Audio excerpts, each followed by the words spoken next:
Hello મિત્રો, અમારા નવા વિડીયોમાં તમારું સ્વાગત છે. ગુડ મોર્નિંગ, જય હિન્દ, જય ભારત, જય હરિ, જય જોહાર. આજે મિત્રો અમે તમને અમારું પંપ હાઉસ બતાવવાના છે. તમે અમારા વિડીયોમાં બન્યા રહેજો.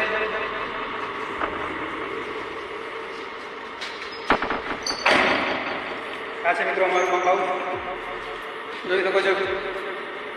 આને કહેવાય ડીજી પંપ, મેન પંપ અને જોકી પંપ. આ છે અમારી પેનલ, એને કહેવાય ફાયર પેનલ.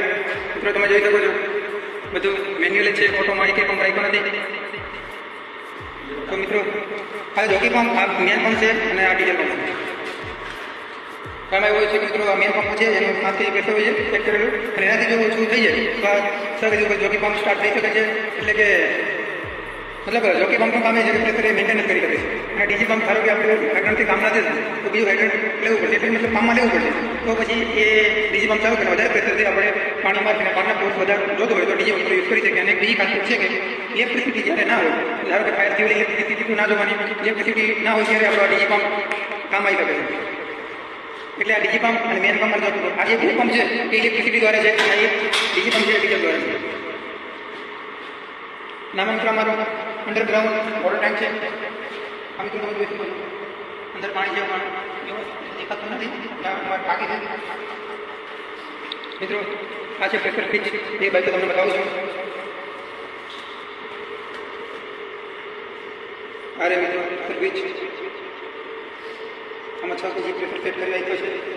એટલે કે જોકી પંપનું એક કામ છે કે જ્યારે પ્રેશર મેન્ટેન કરવાનું ધારો કે મેન પંપ ચાલુ કર્યો છે અને આપણને એનો બોજ જુદાઈ ગયો છે, ત્યારે આ જોકી પંપ ચાલુ થાય અને પ્રેશર મેન્ટેન કરી શકે છે. એટલા માટે જોકી દ્વારા છે. તો અમારા ફાયરમેન છે તમને બતાવશે કે ઓટોમાં અને મેન્યુઅલ કઈ રીતના કરવાનું છે. બતાવતો જરા હાર્દિકભાઈ. મેન્યુઅલ હા આવડતો છે મિત્રો, આ રીતના કરવાનું હોય છે. તમે જોઈ શકો છો બે પર આગળ હોય તો મેન્યુઅલ થઈ ગયું છે અને આ બાજુ આવે તો ઓટો થઈ ગયો.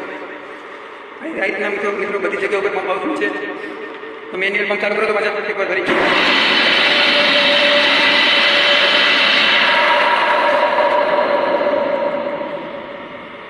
પાછા મિત્રો પ્રેશર ગેજ 1 કેજી જેવું પ્રેશર બની છે. અને અમારો જોકી પંપ કોઈ ખામીના લીધે બંધ છે હાલ, એ પણ વાત કરી જાય તો ચાલુ થઈ જશે. હવે આવશે ડીજી પંપ. ડીજી પંપને કઈ રીતે ચાલુ કરવાનું? તો મિત્રો ડીજી પંપ એક ખાસિયત હોય છે, એની જોડે આ ચાર્જિંગ કેબલ લાગેલું હોય છે. ચાર્જિંગ કેબલ એટલા માટે લાગેલું છે કે બેટરી ડાઉન હોય ત્યારે બેટરી ચાર્જ થઈ શકે. આ છે એનું બોર્ડમાં કનેક્શન છે, તો આ ચાર્જર થઈ શકે છે. અને આ મિત્રો ડીઝલ ટેન્ક છે અને આ છે કુલન્ટ. ચાલુ કરો બાદ ભાઈ મિત્રો તેલ મારે છે. આ તો મિની ટ્રેક્ટર જેવું છે, ટ્રેક્ટરનું એન્જિન છે.